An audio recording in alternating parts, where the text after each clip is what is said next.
Hey everybody, welcome to the video. So I'm here with my Rut Brush Eliminator and my John Deere 35G, and we're going to go back here and clean up a lot of these vines in this woodland. I'm not going to cut any of the little trees because I'm not sure what most of them are right now, but we're just going to clear this out, and it's not going to become a yard, but it's going to be much less thick than it is now. Follow along.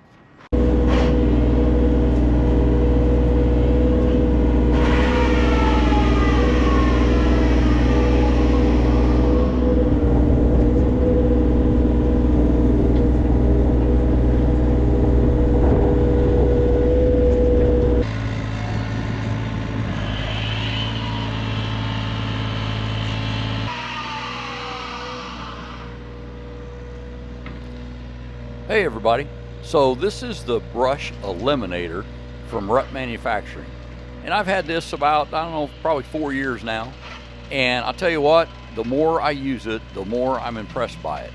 And there are a few little things about it. You're probably hearing that whining sound, and that's when you let off the hydraulics and the motor just spools down.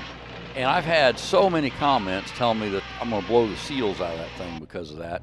And I've actually even called Rut Manufacturing and talked to them and, asked about a case drain, and they assured me that that machine is working exactly the way it's supposed to, that it doesn't need a case drain, and the only thing that really anybody needs to do is make sure that that gearbox doesn't run out of oil.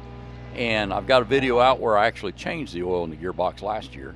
So this thing, it's a 2-blade cutter, and it spools up quick, and it's pretty dang powerful.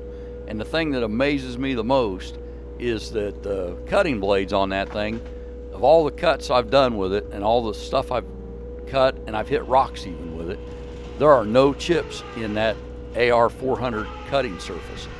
And I'll tell you what, that's pretty impressive. At least to me it is.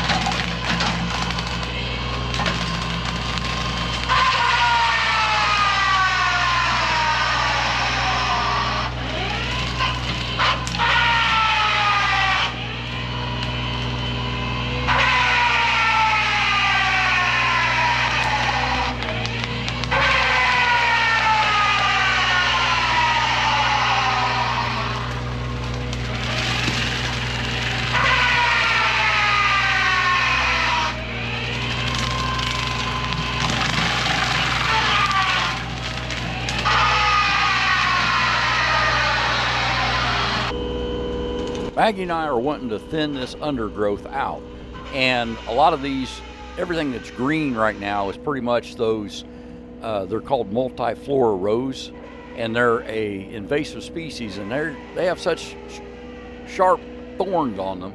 I'll tell you what, they'll about rip all your clothes off if you try and walk through there, and you're going to come out a bloody mess. But this Rut Brush Eliminator is the perfect tool to get in there and cut all that stuff without cutting a lot of these little trees. And these trees, we're not sure what all of them are. What we do know is there's a fair amount of beech trees and a fair amount of tulip poplar, and we don't mind cutting the tulip poplar and the beech trees, but there are at least 2 nice dogwoods in here, and I think I've seen 2 redbuds. And so we're just kind of going around trying to not take out any of the little trees. And what we'll do eventually, once these trees bud out and we can see what they actually are, we'll go through and thin out some of the trees as well. Our goal is to have a nice wooded area with no underbrush so that we can see through it, kind of think of it like a state park type area.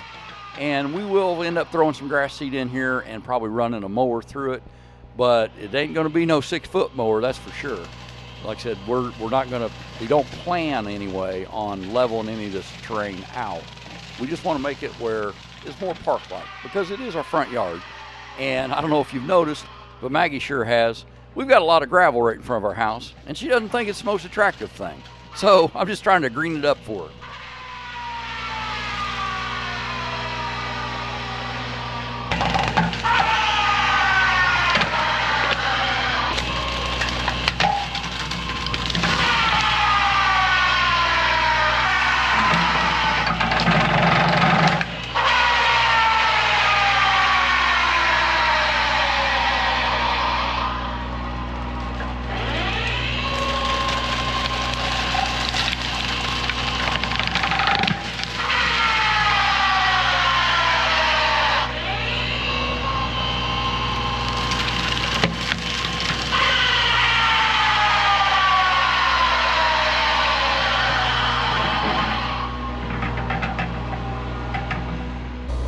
This John Deere 35G mini excavator that I've got, I'll tell you what, it is the most enjoyable piece of equipment that I've got. It's like an arcade game that you can actually get some work done with. It's really cool. And this brush eliminator on the front of it, like I said, it is probably 50% of the use I get out of this excavator is with this cutter. And I've got a root ripper, and I've got several different size buckets, and all that stuff's fun too. But you know, we live out in the woods, so there's never a shortage of things to cut.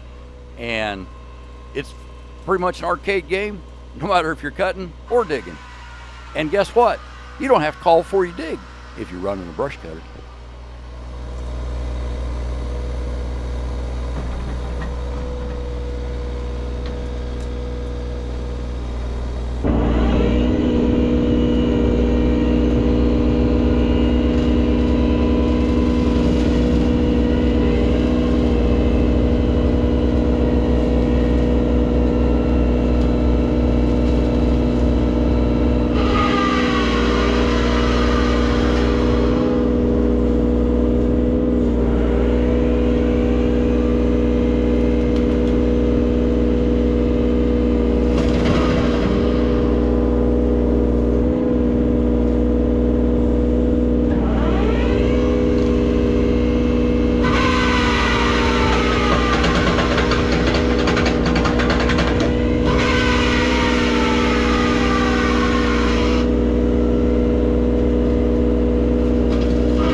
In addition to the multi-floor rows that has pretty much taken over this little area with their very sharp little spikes that they've got, thorns, the other thing that is very common, and just I can't believe how thick it is through this area, are grapevines. And grapevines are a native plant, but they end up taking over the canopies of a lot of these trees. And we've had a lot of really nice trees that these vines have broken the tops right out of them. And the other thing is, when you're running through here on any kind of equipment or tractor, if you catch one of those grapevines, it can end up yanking the top out of the tree maybe 10 feet, 12 feet from you, and you don't even really realize it, and it's really a hazard. I've heard there's been a lot of loggers actually killed by grapevines pulling the top out of a tree that they fell, and it ended up catching up with it and snagging into it. So along with cutting out all these thorns, we're also getting in here and cutting all of these grapevines. And I'll tell you what, even though something like this tree is a poplar tree, and that tree may very well come out of there, I definitely don't want it getting the top broke out of it and killing that tree just because it's got grapevines all over the top of it. And it'll happen, because I can show you a bunch of them that's exactly what happened.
tree, it really broke my heart to have to push it down. But we both looked at it, Maggie and I both agreed that tree was dead. The bottom of it had holes in it, looked like woodpeckers had just torn it up, and basically there's not hardly any life left in it. But unfortunately, this is one of about 3 or 4 redbuds that were in here, and that's the largest redbud tree I've ever seen. Most of them are a lot smaller than that one, so no idea how long they normally live. That one was obviously at the end of its life cycle.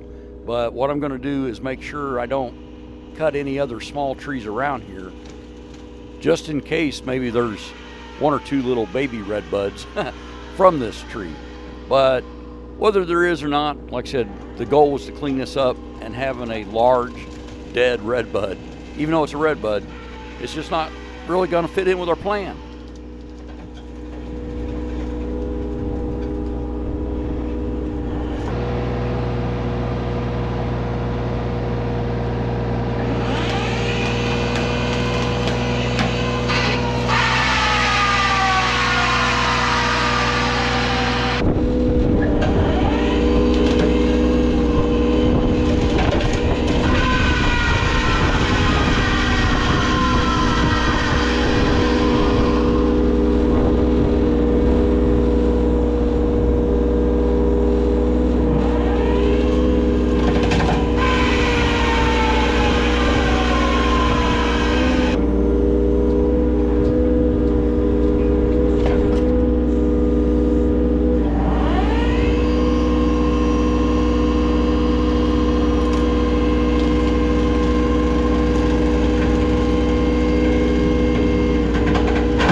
This is one of those areas where those grapevines had really just taken over. And I'll tell you what, at the base, at the ground, that largest grapevine was probably 6 inches in diameter. And after I cut it with that Rut Mfg Brush Eliminator, it sliced right through it like butter. But you should have seen the water pouring out of that thing. It was kind of crazy.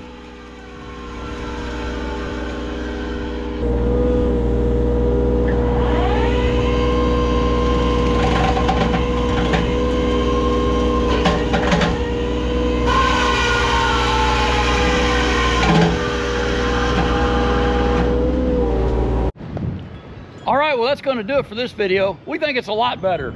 Yes, definitely. All right, so we got out a lot of the vines and as many of the briars as we can without cutting up too many of the little trees that we can't identify yet because the leaves haven't popped out.